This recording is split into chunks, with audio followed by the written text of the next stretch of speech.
Con el lanzamiento del anime de Dungeon Meshi, una pregunta ha emergido en la red. ¿Acaso existen relatos mitológicos donde se expongan recetas para cocinar monstruos? La idea de usar bestias legendarias en la cocina ya no es exactamente nueva. Definitivamente sigue siendo algo bastante fresco en la ficción moderna, aunque diría no tan explotada como uno se esperaría. Bueno, tal vez eso cambie con el tiempo, porque sin lugar a dudas es una idea divertida la cual alimentar. Pero ¿es este concepto algo común de encontrar en los mitos y leyendas del mundo? Y lo más importante, ¿acaso es posible cocinar a un dragón? Bueno, me alegro de estar aquí para responder a todas estas preguntas con el mejor manejo de mis habilidades. Ya tenemos bastante experiencia al investigar diferentes misterios y teorías en la mitología, así como armar complicados bestiarios y grimorios, por lo que con gusto exploraremos los secretos ocultos de las recetas legendarias. Esto es Explorando el Mito. Mi nombre es Aidan, mago de las hojas, y bienvenidos sean todos a la cocina mitológica.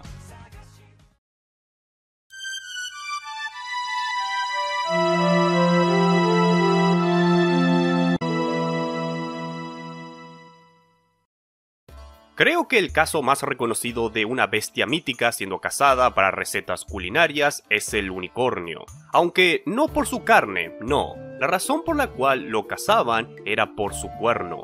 Había diferentes razones para conseguir esta particular parte del animal mítico, pero dos excepcionales eran su habilidad para curar todas las enfermedades, incluyendo venenos, así como la cualidad de prever el envejecimiento.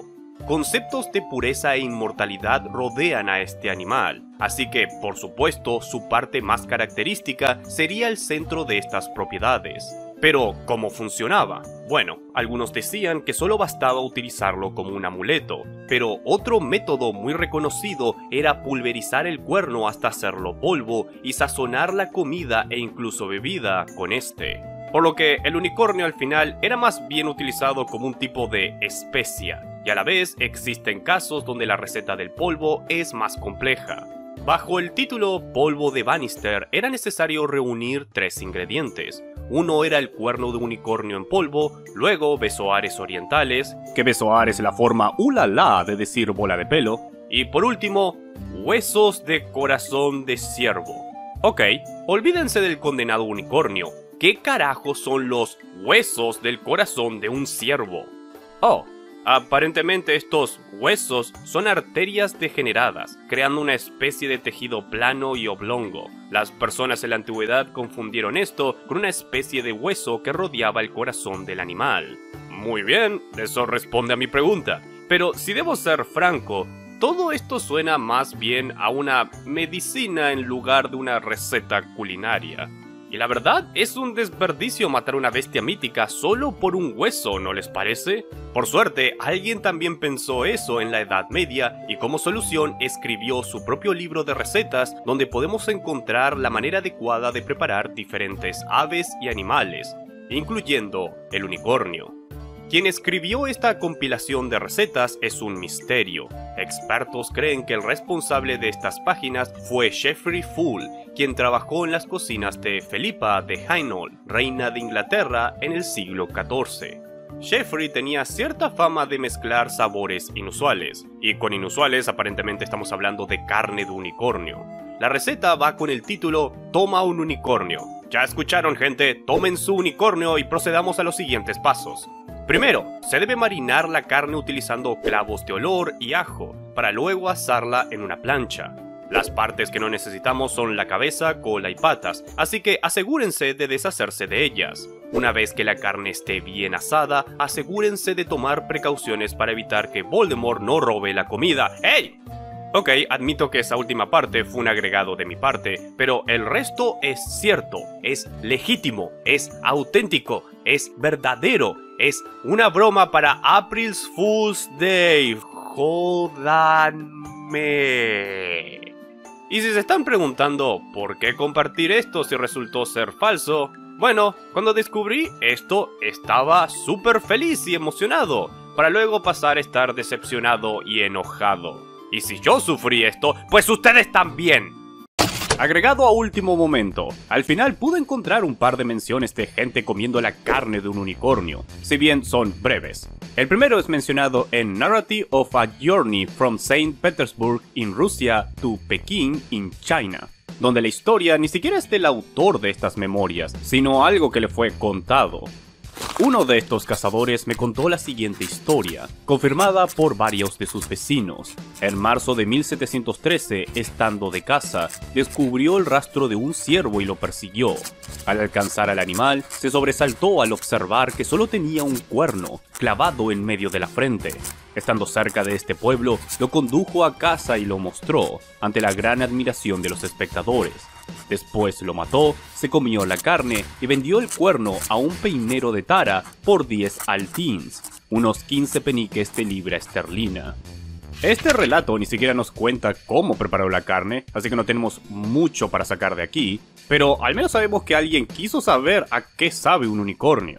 El otro caso me temo que ni siquiera es una receta, igual lo comparto con ustedes, ya que me molesté en encontrarlo. Esto viene de parte de la mística, entre otras cosas, Hildegard von Bingen, quien escribió varios tratados sobre la naturaleza, considerando que el hígado de unicornio molido con yema de huevo podía ser una loción para curar la lepra.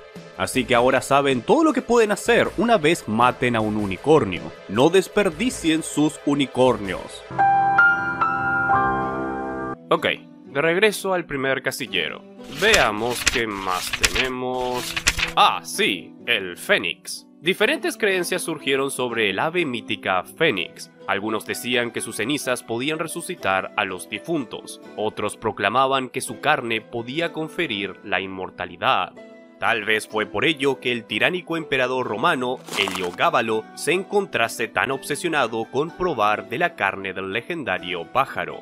También puede ser que simplemente quería deleitarse con una comida sumamente exótica, ya que era muy famoso por ser un gran gourmet y un total glotón.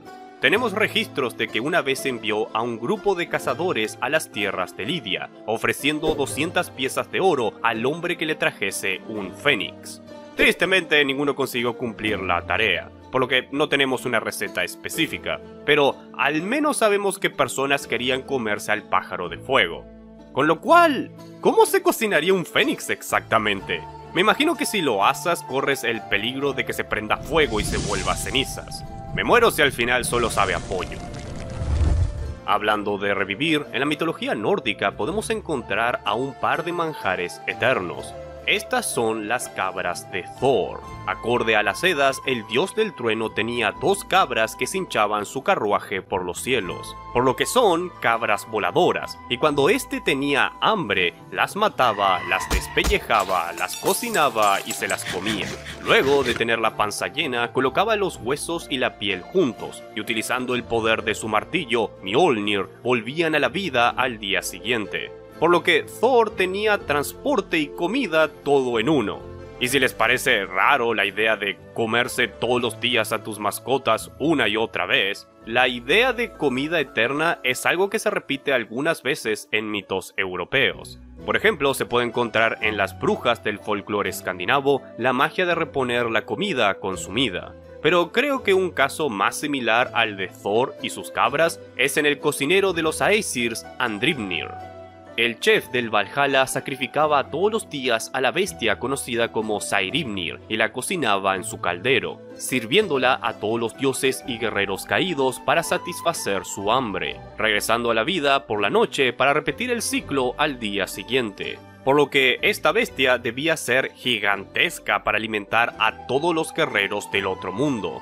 Lo gracioso es que no sabemos qué era esa bestia. Algunos apuntan a una especie de jabalí enorme, pero todo indica de que es una bestia indefinida, por lo que sean libres de imaginarse lo que quieran que estén comiendo los dioses nórdicos. Pero hey, comida es una cosa, pero ¿qué hay de la bebida? Bueno, los dioses también tenían eso cubierto, ¿con qué otra cosa que hidromiel, por supuesto? Aunque esta no era cualquier hidromiel. Esta provenía de las ubres de una cabra que se alimentaba del follaje del árbol Laerardr, un mítico árbol que algunos creen que es otro nombre para referirse a Yggdrasil, o en lo mínimo están conectados de alguna forma.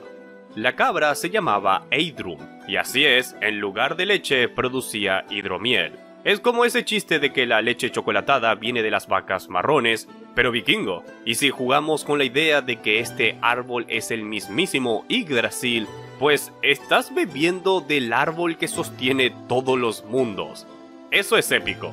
Como dije, la idea de comida que se regenera sola o ideas de comida eterna es algo que también se ve en el pueblo de Fey, tal como vemos con el queso hecho por enanos llamado Hardmandle, que además de ser queso de la mejor calidad, si cortas una rebanada podrás ver cómo en ese vacío que dejaste vuelve a crecer más queso.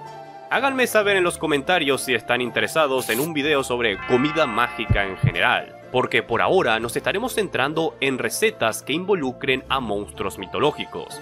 Y pasando a la siguiente bestia mítica a tratar, o planta mítica a tratar, depende de cómo veas el vaso con la mitad del agua, estaremos lidiando con el Baromets.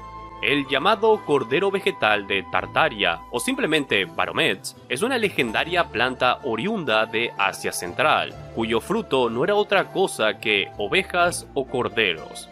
Así es, ovejas o corderos.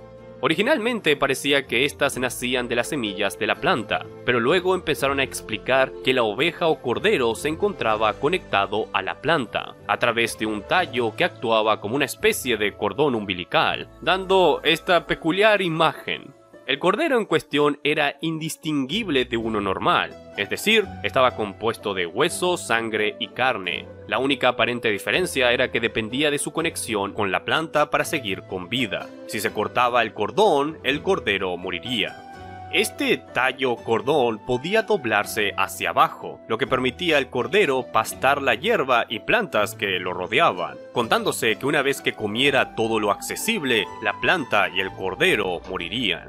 Una vez que esto ocurriese, uno podía aprovechar y comerse a dicho cordero, explicándose que su sangre tenía un sabor dulce como la miel. Por lo que supongo que si van a inventar una receta con el Baromets, lo mejor es cocinarlo con su propio jugo. Se explica también que aparte de los humanos, los lobos eran los únicos animales carnívoros atraídos por la planta cordero. Supongo que es bueno saber eso porque si decides volverte un agricultor ganadero, solo debes tomar medidas contra los lobos. ¿Se imaginan tener que cuidarlas de las vacas? Porque técnicamente siguen siendo plantas. Hablando de ello, existen otras plantas similares, como la creencia de que gansos nacían de árboles, pero como que el Baromets es el único que se menciona algo distinguible de sus frutos y un intento también de comerse dichos frutos. Así que, continuando con la lista, ¿qué hay de las cocatrices? Es básicamente una gallina gigante. No debe ser muy difícil cocinarla, ¿verdad? Pues resulta que nadie lo intentó. Lo más cercano es esta rara receta conocida como conquentriz, donde cocían a un cerdo con una gallina, y me refiero al coser de aguja e hilo, para luego cocinarla. Efectivamente, es una manera más anticuada de crear una quimera. Aparentemente, esta era una extravagancia en las cocinas reales de Inglaterra durante la Edad Media y el Renacimiento. Pero en cuanto a la criatura en sí, pues no encontré ni una sola leyenda al respecto, por lo que todo indica de que se trataba simplemente de una peculiar receta. No mentiré, estoy algo decepcionado con los resultados hasta el momento. Pero cuando todo parece perdido, es tiempo de acudir al armamento pesado. Es tiempo de responder a la gran pregunta: ¿cómo se cocina a un dragón? Bien, ya sabemos que el mundo culinario y dragones tienen su historia, porque por supuesto que han visto mi video sobre cómo se han usado pasteles para derrotar a dragones, ¿verdad? Como decía, si bien el asesinar a un Draco es una historia que se repite centenares de veces a lo largo de la civilización humana, no se muestra muy común que el Dragon Slayer diga, me pregunto a qué sabrá. Esto es bastante entendible si tenemos en cuenta que en muchas regiones criaturas dragónicas eran súper famosas por ser extremadamente venenosas. Así que no tendría mucho sentido que surgiesen leyendas de héroes comiéndose a la bestia cuando normalmente el solo contacto con su sangre era fatal. Pero que no fuesen comunes no quiere decir que no existieran. Graciosamente, una de las leyendas más famosas de dragones lidia directamente con este tema de devorar una parte de la bestia. Hasta se teoriza que la historia pudo haber inspirado un platillo tradicional nórdico. Estamos hablando de la leyenda de Sigurd y Fafnir. Sin entrar demasiado a detalle sobre la leyenda en sí misma, Sigurd es un héroe legendario de las sagas nórdicas sumamente famoso por lograr la hazaña de matar al dragón Fafnir o Fafner, quien, como todo buen señor dragón, custodiaba un abundante tesoro que el enano Regis, el tutor de Sigurd, anhelaba por encima de todas las cosas, aunque al mismo tiempo el enano también estaba deseoso por algo más. Tras matar a Fafnir, Regis, sorprendentemente, bebe de la sangre del dragón y le ordena a Sigurd que le arrancase el corazón a la bestia y lo cociera. Esta vez es el coser de usar fuego, no el otro coser de coser. El español es difícil. Nuestro héroe no entendía por qué su padrastro quería comerse algo así, pero sin levantar quejas hizo lo que le encomendaron. Bien ensartó el corazón en una vara o la ató a esta, tal vez incluso dio uso de su espada, pero sea como fuese, preparó el fuego y comenzó a cocinarlo como si de un pollo al espiedo se tratase. Cuando la carne parecía estar lista, decidió comprobarlo usando su pulgar, soltando un pequeño grito de dolor al sentir la sangre hirviendo. Rápidamente metió el dedo en la boca, probando de la sangre dragónica. Inmediatamente comenzó a escuchar voces cercanas, como si un par de desconocidos se hubieran manifestado de la nada, y mirando a su alrededor se dio cuenta de que éstas provenían de las aves que de alguna forma ahora podía comprender. Prestó atención sin alarmarlos y oyó a los pájaros carpinteros parlotear en la pradera junto a él, revelando toda la historia secreta de Regis, de cómo este utilizó a Sigurd para deshacerse de Fafnir y ahora que no lo necesitaba, planeaba matarlo para quedarse con el tesoro, a la vez que ansiaba devorar el corazón del dragón porque éste le daría sabiduría absoluta. Dándose cuenta el joven guerrero que fue por lo ocurrido con su pulgar que ahora tenía la capacidad de entender a las aves. Sigurd, conocedor de la verdad, decide jugarle su propia carta a Regis antes de que él la juegue primero, decapitándolo apenas este regresase, tras lo cual decide comerse el corazón de Fafnir o parte del corazón. No está muy claro si fue capaz de comerlo todo enteramente, y así ganó enorme sabiduría. Al leer esta historia, y ya que estamos hablando de recetas míticas, no pude evitar compararla con la leyenda del salmón del conocimiento, un salmón mágico de mitos irlandeses, famoso por poseer mucho, conocimiento, resultado de haberse comido 9 avellanas que cayeron en el pozo de la sabiduría. En esta historia es el personaje Fionn quien termina quemándose el pulgar al cocinar el salmón para su maestro, metiéndose el pulgar en la boca y obteniendo la legendaria sapiencia del pez. Ambos relatos demuestran basarse en un mismo concepto, en el despertar de algún tipo de conocimiento mágico vinculado con el acto de chuparse el pulgar. Algo que de hecho todos hacemos cuando somos bebés. Tal vez estemos tratando con algún tipo de simbolismo sobre un estado mental primitivo e inocente. De cualquier forma, se cree que es esta leyenda, la de Fafnir no la del salmón, que dio origen a la tradición nórdica de brindarle el corazón del animal cazado al huésped de honor o al rey. Y tal como se relataba de que Sigurd se vio imbuido con los poderes del dragón, el comerse el corazón del animal cazado otorgaría a la persona las características de este. Esta tradición nos lleva a pensar que si bien los dragones eran símbolos de poder, corrupción y codicia, también parecían ser sabios, o al menos esta leyenda así lo inculca. Existen buenas posibilidades de un tipo de creencia compartida entre los nórdicos, así como en otras culturas, de que comerse el corazón de un dragón otorgue de valentía a quien lo devore. Porque, estudiando esta leyenda, terminé topándome con un héroe que bien pudo haber logrado la misma hazaña que Sigurd. Estamos hablando del infravalorado Bodvar Bjarki, quien junto a su acompañante Hod derrotan a una terrible bestia que existen chances de que se tratase de un dragón o de un troll. El poema no lo deja del todo claro, y que tras salir victoriosos del fiero combate, Bodvar incita a Hod a beber de la sangre y comer algo del corazón de la bestia para así ganar su valor. Si en efecto la bestia en cuestión fuese un draco, ya tendríamos 2 casos donde se coloca esta idea de que la sangre del dragón es proveedora de alguna cualidad mística. En lo mínimo, sí parece que existía una idea de que el corazón poseía las cualidades innatas de la bestia, lo cual también se extendería a dragones. Hablando de ello, curiosamente encontré ejemplos de actos devoracorazones en mitos eslavos, germánicos y hasta celtas, aunque estos suelen ser tratados como versiones más modernas de relatos más tradicionales. Por nombrar un ejemplo eslavo, la famosa leyenda de Zmej Gorynych nos relata sobre un dragón policéfalo, derrotado y asesinado por el héroe Bogatyr Dobrynia Nikitich, donde normalmente la historia del Zmej termina con su muerte.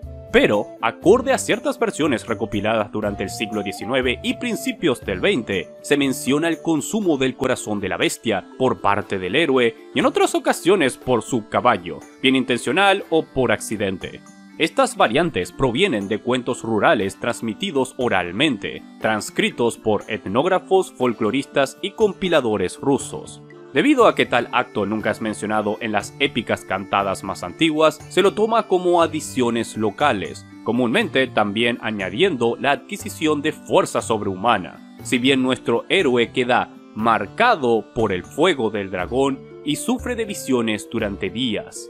Y como dije, existen otros ejemplos donde se expone este acto devoracorazón, siendo posible que estemos presenciando remanentes de la fama de Sigurd, donde la sangre del dragón siempre es un elemento crucial en su historia.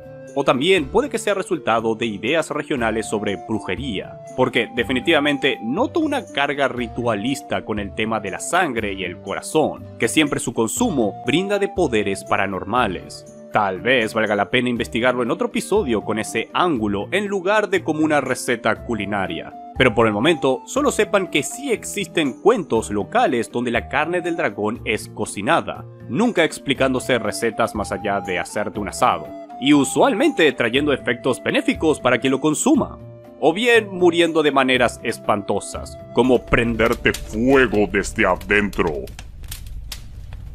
Por cierto, encontré a este youtuber que explica detalladamente el proceso de elaboración de la receta nórdica, la cual involucra más ingredientes que simplemente asar el corazón. Por lo que si algún día matan a un dragón, asegúrense de bañarlo en miel para obtener un mejor sabor.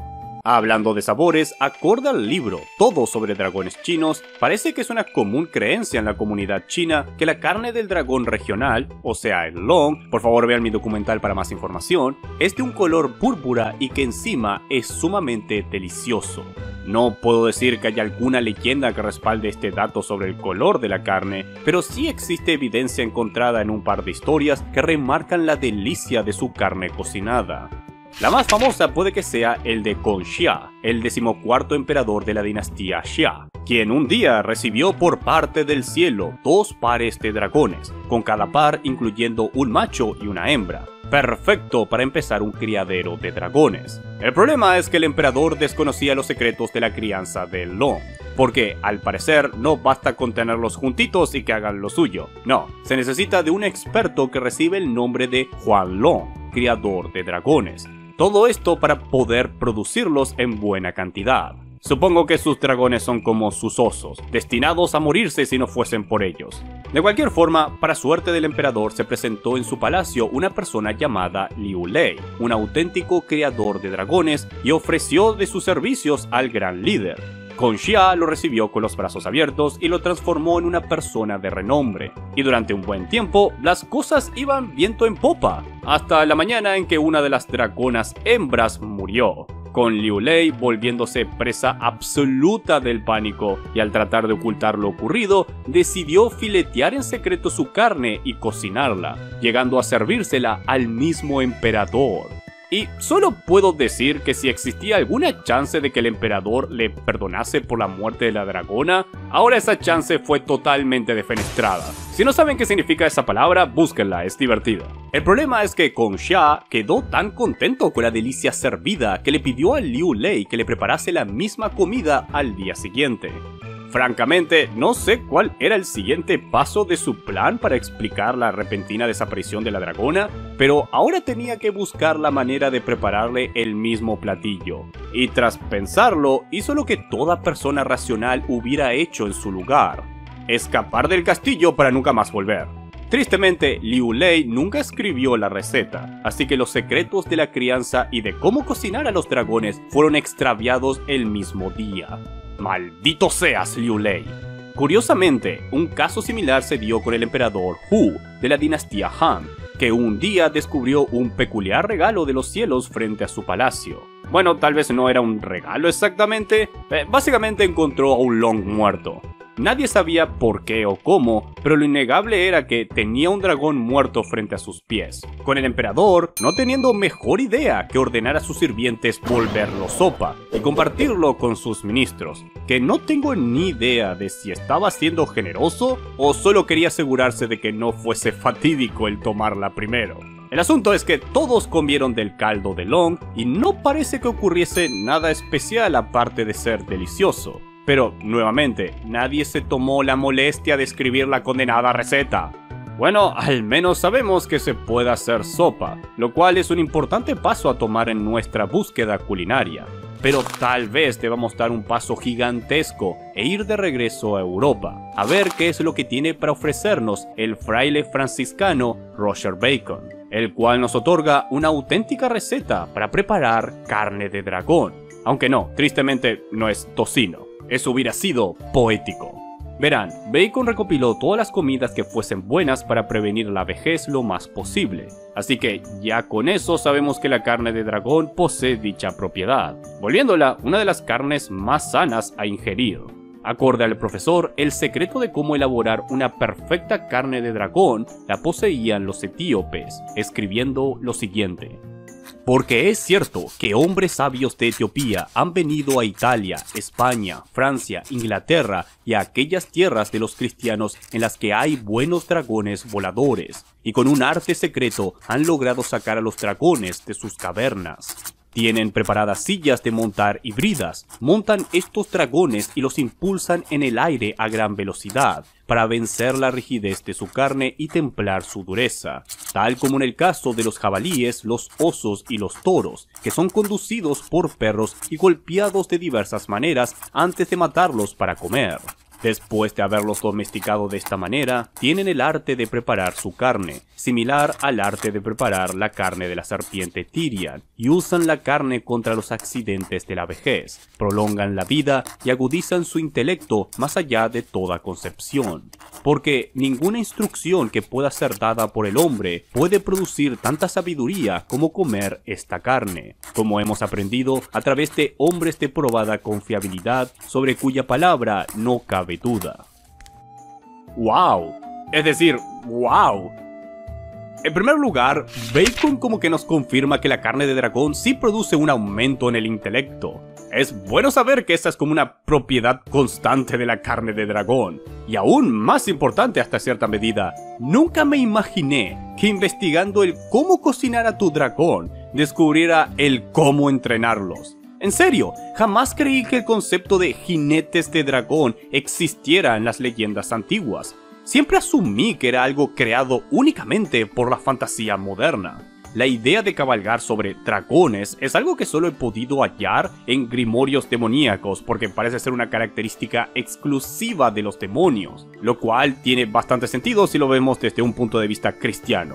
Aunque, a la vez, sí existen hechiceros y magos que poseen los secretos detrás de la cabalgata sobre dragones, tales como los Solomonari y los Caraboncias. Pero, acorde a lo que describen estos registros etíopes, no parece que estén usando artes mágicas para conseguir estos resultados. Son simplemente jinetes de dragones.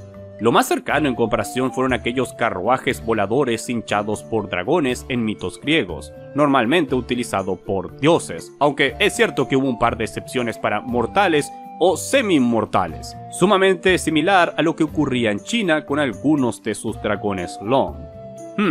Tal vez sí deba tratar el tema de jinetes de dragón en Dracomaquia. Háganmelo saberlo en los comentarios si es de vuestro interés, así como lo otro de la sangre de dragón como ritos mágicos.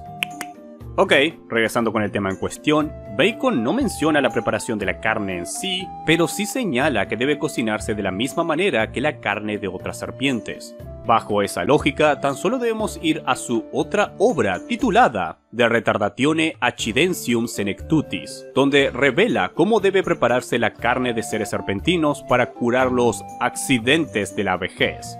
Se cortan 4 pulgadas de la cabeza y la cola, se sacan las tripas, se lavan muy limpias con agua y sal, se hierven una y otra vez en agua y sal hasta que la carne pueda ser fácilmente retirada y separada de los huesos. Luego se golpean en un mortero, se unta la carne con aceite de bálsamo y se seca a la sombra. Aparentemente esta última parte era muy importante porque el sol despoja la carne de toda virtud natural. Es decir, dejar que entre en contacto con los rayos solares hará que la carne pierda las cualidades de extender la vida y de brindar de inteligencia. Oh, e igual de importante, Bacon señala que puedes darle más sabor a la carne de dragón al agregarle clavo, nuez moscada, masa, limón, cedoario y un poco de almizcle. Y que todo esto lo puedes mezclar con vino y luego hacer unas especies de rollos con la carne preparada. Ya se me antojan unas empanadas de dragón. ¡Oh, por los cielos! ¿Saben lo que esto significa? ¡Lo hicimos! ¡Hemos encontrado una auténtica receta para cocinar a un monstruo mitológico! ¡Wow! Que esto llevó tiempo y honestamente estuve a punto de tirar la toalla. Simplemente no parece que formase parte de la conciencia colectiva de las culturas del pasado la idea de cocinar y comerse monstruos, lo cual es bastante comprensible una vez te detienes a pensarlo. Todo es consecuencia de la naturaleza de los monstruos en leyendas. Buena parte de los seres sobrenaturales de mitos se componen de hadas, fantasmas, demonios y similares, entes muy cercanos a un humano pensante más que a una bestia. Por lo que querer comerlos no es un impulso que pueda surgir de manera natural en la mayor parte de civilizaciones. Y si vamos a bestias más clásicas, más cercanas a lo animal, como el basilisco o la quimera, pues estas poseían el papel de ser aterradores, de despertar miedo en la comunidad, el monstruo del bosque que tenías que evitar a toda costa.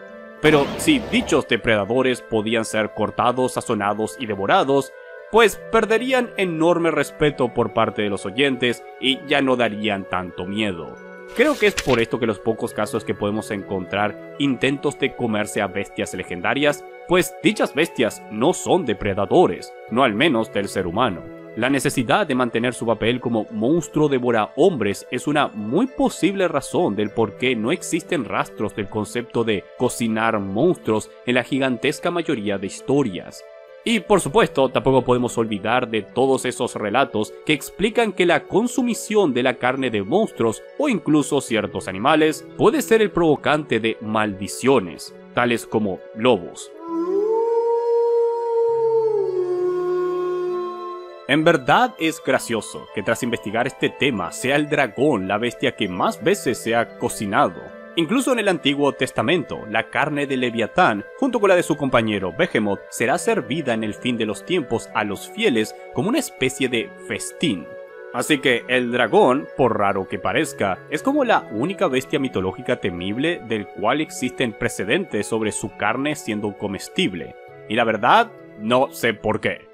Puede ser a causa de que esta es una criatura tan antigua y que se ha mantenido tan fuerte en la mente de tantas culturas a lo largo de generaciones que las chances apuntan a que al menos un par de veces alguien debió haber pensado en probar su carne. O tal vez fue simplemente coincidencia.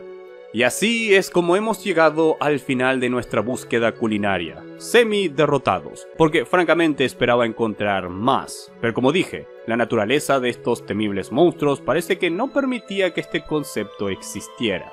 Aunque, ahora, estos monstruos de pesadilla que atormentaban nuestras noches ya no las atormentan a nadie, y por lo tanto esta idea es un tópico muy interesante a explorar en fantasía, como suelen decir en inglés, food for thought.